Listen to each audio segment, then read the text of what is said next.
Hey everyone, Joseph Hastings and Kevin Noon from Buckeye Grove here with Rivals 250 junior tight end and recent Ohio State commit Benji Gosnell. We are here at East Surrey High School on the final day of our Mid-Atlantic trip. Now Benji, you just committed to Ohio State just over 2 weeks ago. What led to the Buckeyes coming out on top for your services? Just overall, they checked all the boxes. I've said in previous interviews before that I had a mental check box of what I wanted each school to check, and they only didn't check them like, okay, yeah, I guess they do. I wasn't saying, I guess that has it. I was saying that for sure has it, and like they were going the extra mile from everything from academics to school, like academic school, developing you as a player, developing you as a person, having internships while you're in school to get you prepared for life after football if the NFL doesn't work out. And most of the time for Buckeye people, NFL does work out. So just the overall academic school and football, life after football, I couldn't say no to that. Now, speaking of Ohio State going the extra mile, you told me before, and some people may not know this, before you got that June offer, you were doing a lot of Zoom calls with the coaching staff. You would hit them up a lot. Mm-hmm. You were in contact with Kevin Wilson. Can you just kind of talk to me a little bit about what that meant for you, for the Buckeyes to take out so much time out of their days, you know, when you weren't even offered yet, and, you know, build up that relationship with you? Yeah, so it started about, I knew they were kind of looking at my film, like, in the 2019 season, because Coach Wilson actually came down. He came down to see our quarterback, but he had seen my tape before, so I guess he was kind of like giving me an eye check. But no, he saw our practice, and that kind of led to over the winter him talking to Coach Lohman about me more. And then I think it was about March when all the lockdowns and coronavirus stuff started, where we started doing a lot of Zooms. And basically what it was is he'd get him and Coach Mick, or him and Coach Hinton, and he'd just kind of go, I think they call it like the Buckeye Circle or whatever, and it's everything from facilities to football to nutrition, academics, everything they did, and they went full detail on. They would take one Zoom call and just make it about one subject, and they would make it for 30, 40 minutes, and they just went in complete detail. And I like that, because I felt like when they already gave me the offer, I knew everything about Ohio State I needed to commit. And and that made the offer a lot more special, knowing all of that stuff and having a good relationship with Coach Hinton, Coach Fleming, Coach Day, and Coach Wilson. And yeah, that just made it awesome. Now, for those first few months after you started contact with them, it was kind of different because, you know, they weren't allowed to start initiating contact with you until September 1st. How's your relationship with the coaching staff, specifically Kevin Wilson, progressed ever since, you know, he's been allowed to start contacting you on his own, and the whole staff in general as well? It's been progressing pretty steadily. I mean, we don't really text a lot, but we call a lot. We talk on the phone. I talked to him on the phone for about 20 minutes. I think it was Tuesday night, and I actually had just got done. I texted Coach Day for like 30 minutes last night, and I was actually in the process of talking with Coach Fleming today on just how today's going and how the week's going.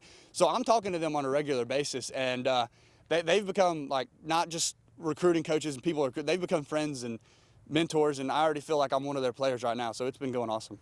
Absolutely, man. Now, we know they weren't the only ones recruiting you. C.J. Hicks, Dasan McCullough, Bennett Christian, Bennett specifically, the other tight end commit in Ohio State's 2022 class. What was their overall message to you, and did you feel comfortable when you committed, knowing that you knew your future teammates pretty well? Yeah, so Bennett actually hit me up in August. I think it was right before he committed. It was like a week or two before he committed. And we kind of hit it off from there. I knew he's a lot like me, a very outgoing, very really funny dude. So we just kind of hit it off. And with CJ and Dasan, they didn't really recruit me a lot because I don't think they knew about me really. Bennett was the only one that really knew about me because he's like tight end in my class. Usually a lot of linebackers, no linebackers, tight ends, no tight ends, et cetera, et cetera.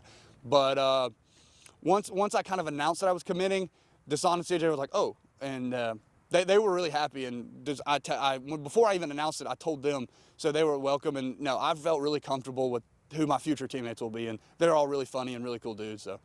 For sure, man. And talking specifically about Bennett, what do you feel like you and him can do at the next level as a tight end tandem? Obviously, he's known more for his blocking. You're known for being more of a receiving threat. How do you feel like you all will complement each other at the next level?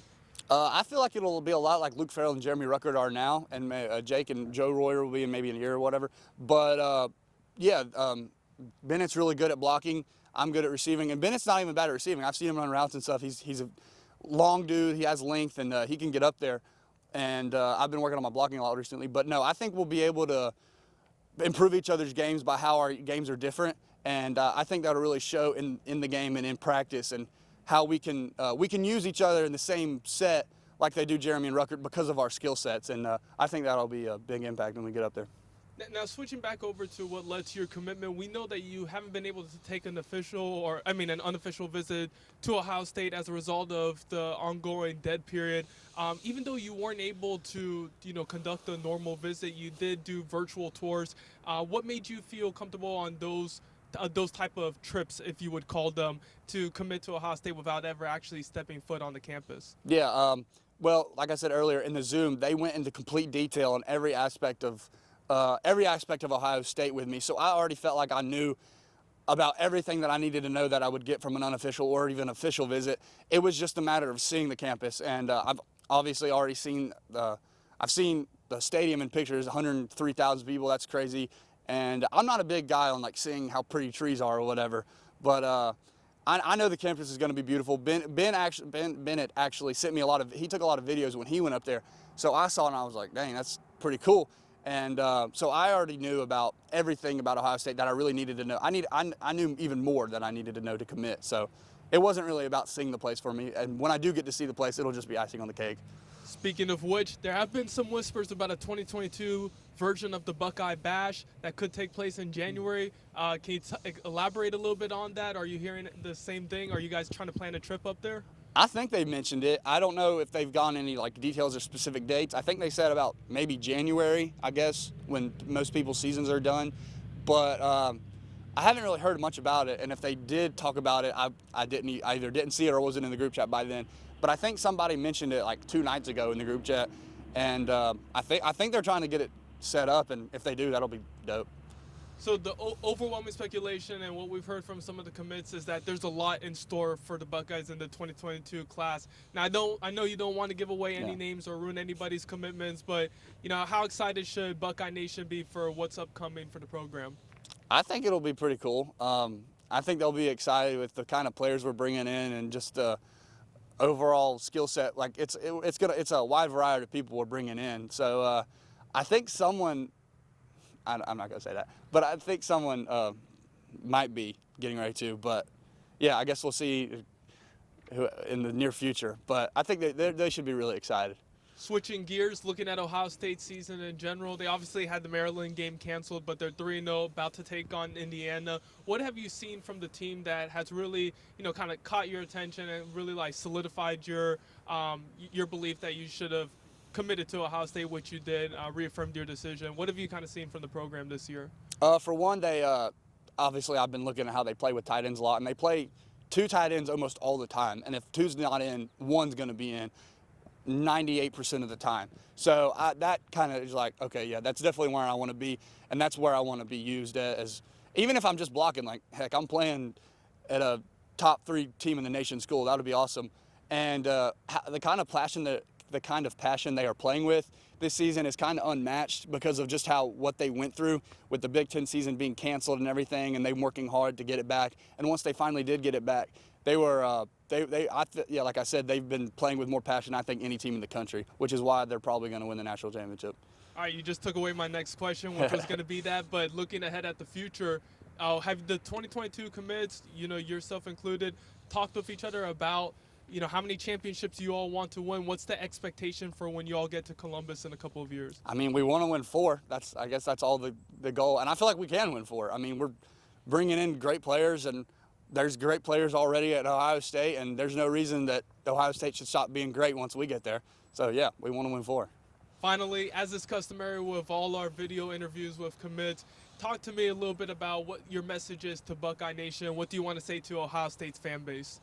I feel like they're going to get excited about this class. It's probably going to be better than the previous 2, in my opinion. And that's not just because I'm in it, because of the kind of people we're bringing in that we've already brought in, top linebackers, and we're going after like huge time recruits. And yeah, they're going to be really excited. And I feel like Ohio State's not going to stop being great here in the near future. Great stuff today. Benji Gosnell, the 5th-ranked tight end of the 2022 cycle on Rivals. Thank you so much for your time. For Buckeye Grove, this is Joseph Hastings, and thank you all for tuning in. Thanks for watching. Be sure to click on that subscribe button so you don't miss a single thing, and come visit us over at BuckeyeGrove.com for all the best Ohio State information on the web.